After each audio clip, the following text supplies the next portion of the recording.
Hey guys, welcome all. In this session, we're gonna talk about breakpoints. So there is something called breakpoint which we can use in an Openscript tool in order to debug a script if it's failing somewhere else, or during development also it helps a lot. So today I'm gonna help you to understand what this breakpoint is all about and how we can enable breakpoint, disable breakpoint, and in what scenarios you should be using the breakpoint. So before I proceed, a small request to please subscribe and like my videos. It will motivate me to create more videos for you guys. And if you're looking for a detailed Oats training, so the details are at the bottom of your video. So do contact me and I'll be happy to help you. So let's talk about breakpoints. So the breakpoint, basically what it is. So breakpoint suspends the execution of a program at the location where the breakpoint is set. So as name indicates, it breakpoint. So it is a point in your script where it breaks the execution. So if you have something executing from line number 1 to 10, and if there is a breakpoint at line number 5, then basically it comes till line number 5 and it breaks the execution, means it stops the execution there itself. It pauses the execution. Okay, we'll see that how it works. So an enable breakpoint cause a thread to suspend whenever the breakpoint is encountered. Enable breakpoints are drawn with a blue circle. So basically how you'll identify that there is a breakpoint in your script, you will see a small blue circle just next to that particular script, or that next to that particular code line. And if the breakpoint is applied but it is disabled, then it will look like a white circle. We will see a demo how it looks like. So in a demo, I'm going to walk you through how to basically set a breakpoint, enable it, and disable it. Okay, so let's jump back to our Openscript.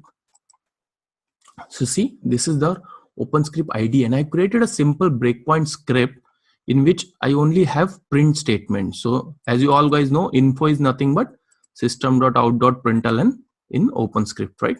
It's pretty easy. Just type info, and whatever you type inside it, it's gonna print in the console. Now, this is my normal script. It's not launching any browser or it's not doing anything, but just I'm gonna help you to understand how the breakpoint works. So if you look at right now, I have so many print statement inside my run method. Now, if you are working in one of the complex script, and sometimes we feel that I want to execute till this point and I want to pause it for a moment.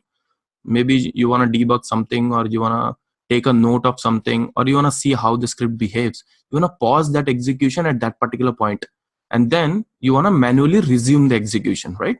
So how you can do that? By applying a breakpoint. So how you can do it? For example, at this particular line, if I want to pause the execution, how can I do that? First of all, let's enable the line numbers. How can I do?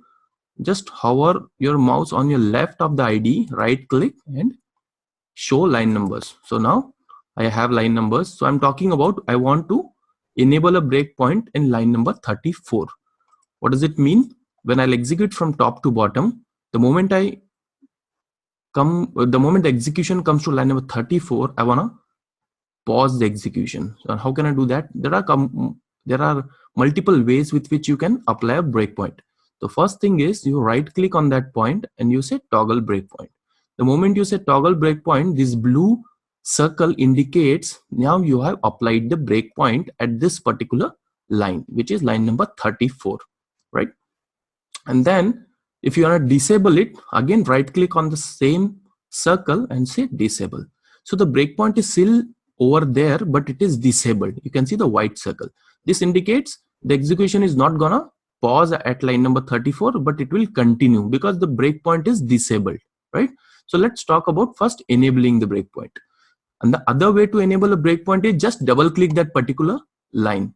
So let's say this is the original script which doesn't have any breakpoint. At this line, I want a breakpoint, just double click over there. That's it. It applied a breakpoint. Now let me run this and show you how the breakpoint will actually help you, or how the breakpoint actually behaves. So there is one more thing before I run. Go to the view and make sure that the tree view breakpoint is kind of enabled. So the moment it looks like this dark blue, which means there is something called, see here, double blue circles. Just click on that. This is the tree view of a breakpoint. So when your script is gonna execute, it will show at what line number your script is currently paused. So I'll show you how it works. Now let's run this script. So we do not have any launch browser as such. So let's go to console and see the execution. It will print all the statements, whatever is there, right? And we are expecting it to stop at line number 34. Instead of saying stop, I'll say pause. See, now the control came till line number 34. And now if you look at this, right, it says resume. The execution didn't stop. The execution just paused for you. And because we have applied a breakpoint at this particular line number 34. Now, if you're not sure where my script has paused, now what you should do, you should go to this tree view breakpoint, and here it will show you that, okay, currently your script has been paused in line number 34, right? Now you do your debugging. You know, if you want to go to an application and want to do something manually or whatever you want to do, just note down something else maybe, and then you want to resume the execution. So just click on resume. So it will continue with the remaining steps. You can see it. Our breakpoint was at line number 06, and then the moment I clicked on resume, it executed the rest of the script and the execution is done, right? So this is first breakpoint. So let's say I have multiple breakpoints. Another thing to notice is you can't apply a breakpoint where there is no code. What I mean to say, line number 35, 36, 37, there is no code, right? So ideally it doesn't make sense to apply or to set a breakpoint where there is no code lines. So let's try to do that. If I right click on line number 36 and try to toggle a breakpoint, see, it didn't actually set a breakpoint at line number 36, but eventually on line number 38, because that's where the first code line is. Of course, it makes sense. So double click, disable, double click, enable, right? So now I have, let's say, two breakpoints. So let me put it in line number 41. So now I have two breakpoints. One is this and another is this, right? Let's put another breakpoint over here, but I'll disable that. So what I mean to say, the breakpoint is set, but it is disabled. So it's when I'll execute, it's not gonna pause in line number 29, but it will pause line number 34. And then once I resume the execution back, it's gonna pause once again in line number 41, right? Let's see.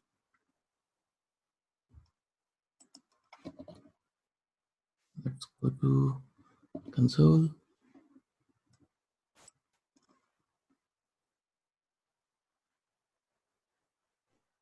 Cool. See, it didn't pause a line number 29 because we have a breakpoint there, but which is disabled currently. As I said, the disabled breakpoint will show like this white circle. Okay, and then this is where my breakpoint is currently set. So now you can see line number 34 and line number 41. We have two breakpoints, right? Now I'm gonna resume the execution. Now let the see the execution continued, and then again it paused in line number 41. Let's resume it once again, and done. It will execute the remaining steps and the execution will be done, right? So this is how the breakpoint works, and I use it very regularly because whenever I work on complex scripts which has a lot of steps, I can't afford to execute the script right from the beginning every time I'm debugging or I'm adding some new functionalities into the script. So breakpoint is gonna be a lot of will help you a lot if you work or if you use the breakpoints correctly. And make sure whenever you're checking the script or whenever your script development is done, you actually disable all the breakpoints. You don't want, you know, to check in the script with have the breakpoints which are enabled, because it's gonna cause trouble when it actually execute on your server.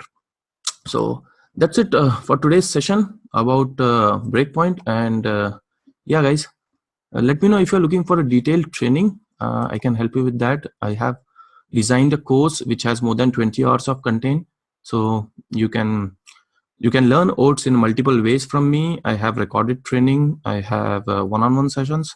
So do contact me on my email ID and I'll be happy to assist you. Thank you. See you in my other video.